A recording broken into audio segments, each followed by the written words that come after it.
நேத்து போஸ்ட் பண்ண வீடியோல அனிவர்சரிக்கு கிஃப்ட் வாங்க போகணும்னு சொல்லியிருந்தேன்ல. ஈவினிங் நானும் பாப்பாவும் போயிட்டு ஃபர்ஸ்ட் ட்ரெஸ் எல்லாம் வாங்கிட்டு அதுக்கப்புறமா வெள்ளியில காப்பு வாங்கிடலான்ட்டு போய் பார்த்தேன். நிறைய டிசைன்ஸ் இருந்துச்சு.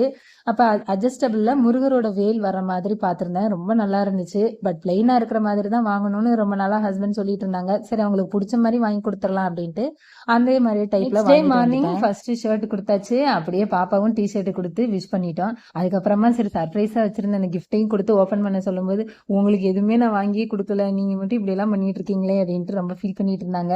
சரி எது எப்படியோங்க, எனக்கு மல்லிப்பூ மட்டும் வாங்கி கொடுத்தீங்களா, அதுவே எனக்கு பெரிய கிஃப்ட் தான் அப்படின்ட்டு அப்படியே வச்சுட்டேன். பட் அதை வீடியோ எடுக்கலான்ட்டு பார்த்தா அந்த அப்படியே ஒரு ஃப்ளோவில் வந்து அப்படியே மறந்து பேப்பரை ஓப்பன் பண்ணதுமே கண்டுபிடிச்சிட்டாங்க என்ற வீட்டுக்காரரு அது காப்பு தானே. அதை போட்டு பார்த்தா சேரவே இல்லை, ரொம்ப சின்ன சைஸா வாங்கிட்டேன் போல. சரி ஈவினிங் போய் மாத்திக்கலாம் அப்படின்னு விட்டுட்டேன். அப்புறமா இருந்த பிஸ்கட் எல்லாம் ஒன்னா போட்டு அடிச்சு ஒரு சின்ன கேக் ரெடி பண்ணேன். சாப்பிட நல்லா இருந்துச்சு. பட் டெக்ஸ்சர் தான் கொஞ்சம் கரெக்டா. திருப்பி நகை கடைக்கு போனா அங்கதான் ட்விஸ்ட் இருந்தது. எனக்கு முதல்ல பிடிச்சிருந்த வேல் கப்பை பத்தி சொன்னேன், நல்லா இருந்தது, அததான் வாங்கலான்னு. உடனே என் ஆத்துக்காரரும் நல்லா இருக்கு, முருகரே துணையா இருக்கட்டும்னு சொல்லி அதையே கிஃப்ட் பண்ண சொல்லிட்டாங்க. சரிட்டு அதையே வாங்கி கொடுத்துட்டேன். இதையும் வீடியோ எடுக்கணும்னு நினைச்சேன், பட் மறந்துட்டேன். போட்டோ மட்டும் தான் எடுத்திருந்தேன். அதைத்தான் உங்க கூட ஷேர் பண்ணியிருக்கிறேன். அன்னைக்கு டே இப்படிதான் ரொம்ப ஹாப்பியா போச்சு. நாளைக்கு வேற ஒரு வீடியோல பார்க்கலாம். பாய்.